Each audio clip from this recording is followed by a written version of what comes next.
Dnešná fráza etwas aufs Eis legen. Das Thema wurde in der letzten Sitzung aufs Eis gelegt. Téma bola na poslednom zasadnutí položená na ľad? Ako sa dá téma položiť na ľad? Je síce teplo, ale čo tí Nemci vlastne myslia tým, keď povedia túto frázu?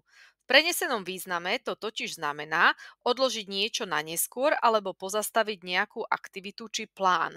Čiže téma bola na poslednom zasadnutí odložená.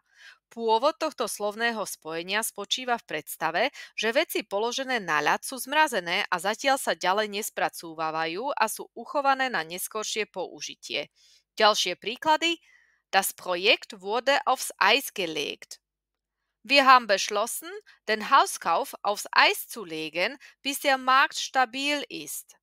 A čo ste vy museli v poslednom čase aufs Eis legen? Napíš nám do komentárov.